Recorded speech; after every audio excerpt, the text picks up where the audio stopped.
आज मैं smart city के जिन एस्पेक्ट्स और फैक्टर के बारे में बात कर रहा हूँ वो या तो स्मार्ट सिटी की प्रॉपर्टी को डायरेक्टली अफेक्ट कर रही हैं या इनडायरेक्टली फ्यूचर में अफेक्ट करेंगे।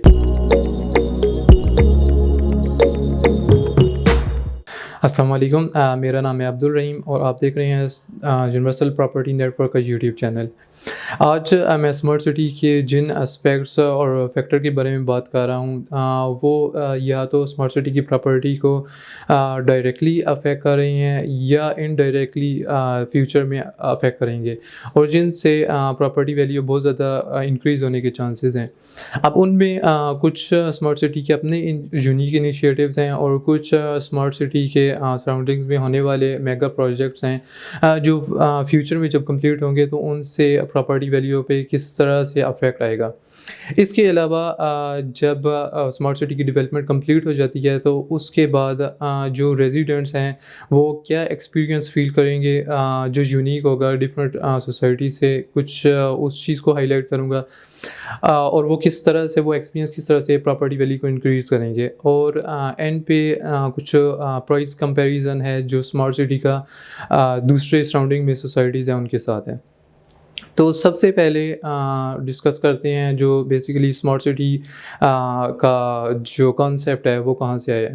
बेसिकली स्मार्ट सिटी का जो आइडिया है और जो कॉन्सेप्ट लिया गया है वो कैलिफोर्निया में सिलिकॉन वैली है, वहाँ से लिया गया है। सिलिकॉन वैली बेसिकली एक टेक्नोलॉजी हब है यूएसए में जहाँ पे इस टाइम पे जितनी भी टेक्नोलॉजी वाइज बड़ी कंपनीज़ हैं लाइक फेसबुक, अमेज़ॉन, उनके हेड ऑफिस इस टाइम पे सिलिकॉन वैली में है। रिसेंटली मैं एक रिसर्च देख रहा था जिसमें मेंशन था कि जब से ये हेड ऑफिस सिलिकॉन वैली में शिफ्ट किए गए हैं उस टाइम से जो प्रॉपर्टी वैल्यू है, जो रेजिडेंशियल प्रॉपर्टी वैल्यू है उसको उस पर बहुत ज़्यादा इफेक्ट आया है और बहुत ज़्यादा प्रॉपर्टी वैल्यू इंक्रीज़ हुई है। तो डेफिनेटली अगर एक जगह पे बिज़नेस बहुत ज़्यादा हो रहा है तो वो अफेक्ट करता है वहाँ की प्रॉपर्टी वैल्यू के।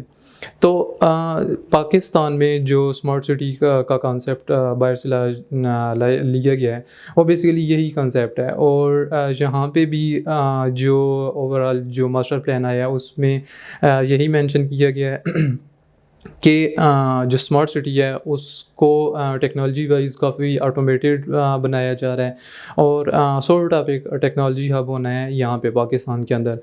और डेफिनेटली अगर इस तरह से चीज़ें चलती हैं तो बिज़नेस काफ़ी ज़्यादा आना है इस स्पेसिफिक एरिया में और जो डायरेक्टली अफेक्ट करेगा यहाँ की प्रॉपर्टी को। तो ये मेन कॉन्सेप्ट है जो लिया गया है। अब इसके अलावा अगर हम बात करते हैं ग्राउंड रियलिटीज़ की, जो ग्राउंड स्टेटस चल रहा है लाहौर स्मार्ट सिटी का, तो बहुत ज़्यादा लोगों को आइडिया है कि जो स्मार्ट सिटी की डेवलपमेंट हो रही है वो हबीब रफ़ीक ग्रुप का है। अब हबीब रफ़ीक जो ग्रुप है उनकी क्रेडिबिलिटी का आइडिया आप उनके प्रीवियस प्रोजेक्ट से लगा सकते हैं जिनमें उनके बहुत मेगा प्रोजेक्ट्स हैं, जिनमें डीएचए का प्रोजेक्ट है, जिनमें आपके पास बैरियर टाउन का प्रोजेक्ट है। तो स्टैंडर्ड वाइज और आपका क्वालिटी ऑफ वर्क वाइज अगर हबीब रफ़ीक को आप काउंट करें तो उनकी क्रेडिबिलिटी बहुत अच्छी है। वही डायरेक्टली इसकी कंस्ट्रक्शन कर रहे हैं। रिसेंटली मैंने एक विज़िट किया था साइट का और वहाँ पे मेरी साइट इंजीनियर से मुलाकात हुई।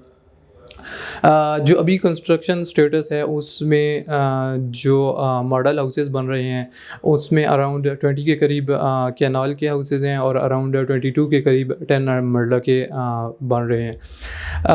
तो जो कंस्ट्रक्शन है वो इस टाइम पे फाउंडेशन ऑलमोस्ट कंप्लीट हो चुकी हैं और फाउंडेशन से ऑनवर्ड अब वर्किंग हो रही है और जो उनका टारगेट है बेसिकली वो with in next 5 to 6 month में उन्होंने ग्रे स्ट्रक्चर था इन विलास को कंप्लीट कर देना है। इसके अलावा जो चीज़ें हैं उनमें एक और मलिक असलम साहब जो हैं उनकी मीटिंग पेंडिंग है एनएचए के साथ। वो मीटिंग बेसिकली अंडरपास से रिलेटेड है जो बेसिकली लाहौर स्मार्ट सिटी को कनेक्ट करेगा जीटी रोड के साथ। तो एक दफ़ा ये मीटिंग भी हो जाती है तो अंडरपास पे भी वर्किंग स्टार्ट हो जाएगी।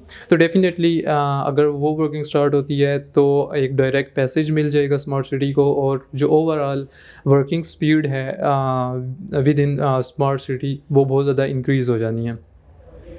तो ये इस टाइम पे करंटली हमारे पास सिचुएशन चल रही है कंस्ट्रक्शन की उस स्पेसिफिक एरिया में।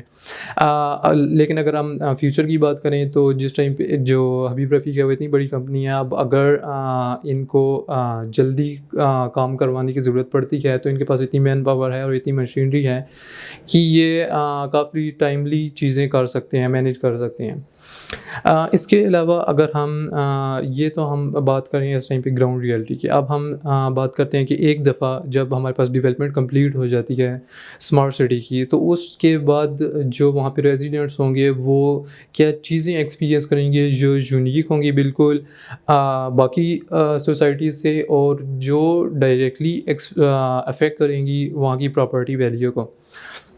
अब अगर हम सबसे पहले बात करें तो सबसे पहले एक कॉन्सेप्ट इन्होंने फूड वैली का दिया है, जो बेसिकली जहाँ पे इन्होंने मेंशन किया है कि ऑर्गेनिक फूड्स लगाए जाएंगे, पैदा किए जाएंगे। और ये एक अगर आप इमेजिन करें तो एक बड़ा यूनिक एक्सपीरियंस है, एक फ्रेश चीज़ आपको प्रोवाइड की जाएगी, तो ये एक बड़ा एक यूनिक एक्सपीरियंस है, एक बड़े डिफरेंट सी चीज़ है। इसके अलावा अगर हम डिस्कस करते हैं, वहाँ पे उन्होंने थीम पार्क का कॉन्सेप्ट दिया है, जो थीम पार्क बनाना है वो एक बड़ा डिफरेंट सा कॉन्सेप्ट है एक सोसाइटी के अंदर। इसके अलावा जो तीसरी चीज़ है, जो मेन चीज़ है, वो ऑटोमेशन है, जो पूरी सोसाइटी में जो चीज़ें ऑटोमेटेड जिस तरह से इन्होंने लेके चलनी है।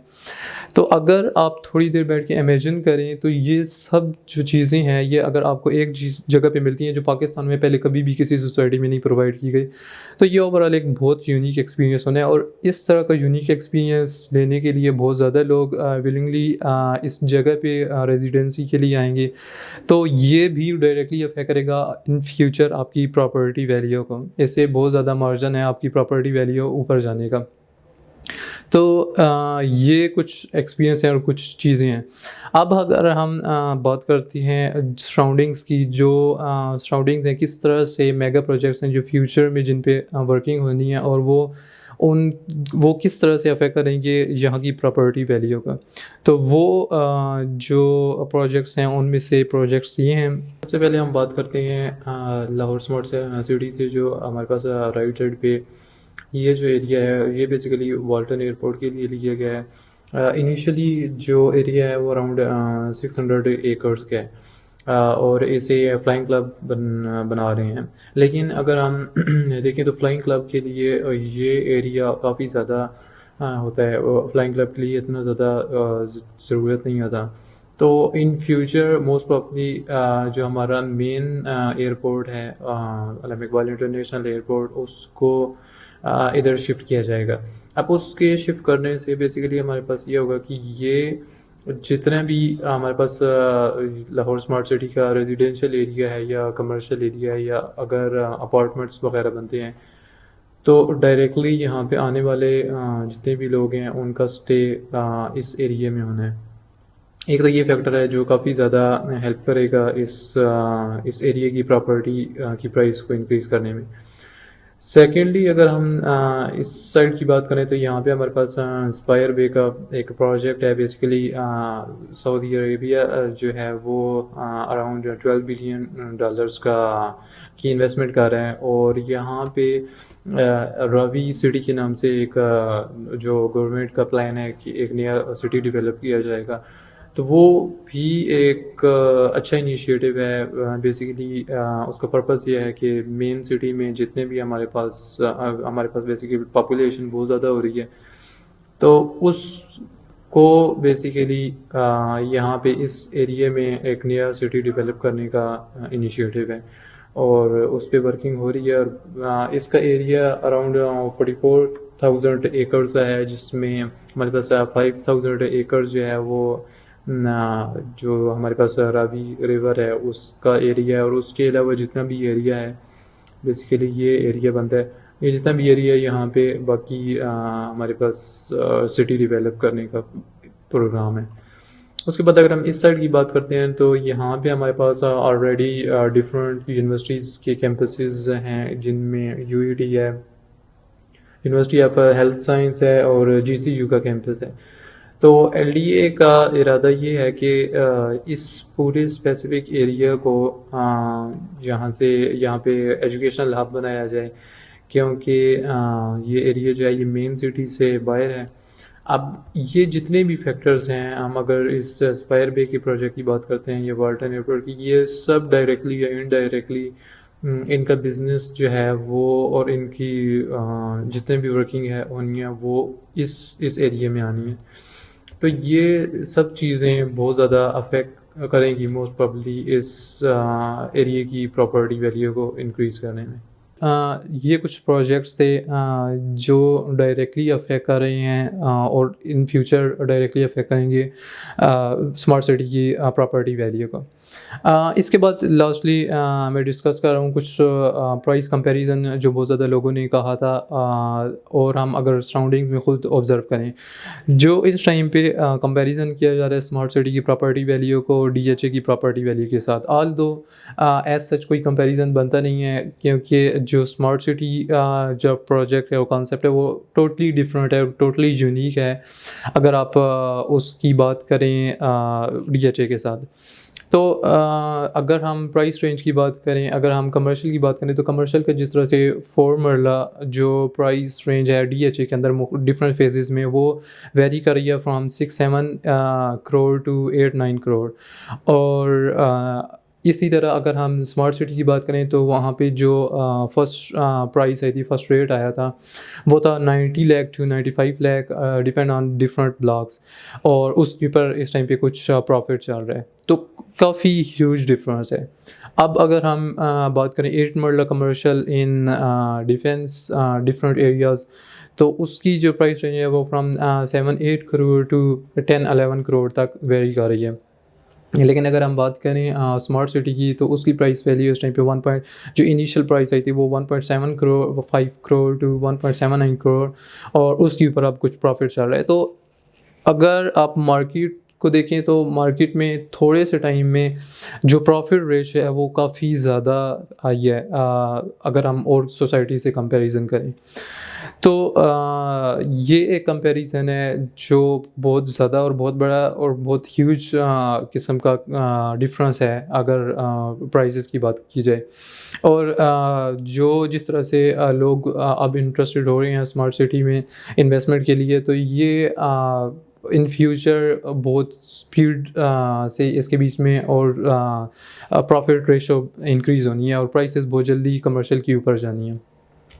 क्योंकि अगर हम फिर वहीं पे बात करते हैं कि अगर हम एक्सपीरियंस की बात करें, तो जो स्मार्ट सिटी जितनी भी कॉन्सेप्ट, जितनी भी चीज़ें ये लोग लॉन्च कर रहे हैं, ये काफ़ी ज़्यादा यूनिक हैं। और पर्सनली मुझे ये फील हो रहा है कि एक टाइम आना है कि उसमें जो रेजिडेंट्स होंगे लाहौर स्मार्ट सिटी में रहने वाले, वो एक इंसिग्निया बन जाना है, एक ब्रांड बन जाना है कि लोग जिस तरह करंटली जो सिचुएशन है उसमें डीएचए में लोग जो रह रहे हैं, जिनकी रेजिडेंसी है, वो इस चीज़ को काउंट करते हैं कि उनकी रेजिडेंसी डीएचए में है। डीएचए का एक काफ़ी अच्छा स्टैंडर्ड है और बहुत ज़्यादा लोग की कोशिश होती है कि उनकी रेजिडेंसी डीएचए के अंदर आए। तो एक टाइम इन नियर फ्यूचर इंशाल्लाह ये टाइम आना है कि लोग बहुत ज़्यादा इस चीज़ को काउंट करेंगे कि उनकी रेजिडेंसी स्मार्ट सिटी के अंदर है। तो प्रॉपर्टी वैल्यू में बहुत ह्यूज इंक्रीज़ आना है, इन्फ्लुएंस होना है, और आपका जो प्रॉपर्टी वैल्यू है वो इन फ्यूचर डीएचए के कंपैरिजन में आ जाएगी।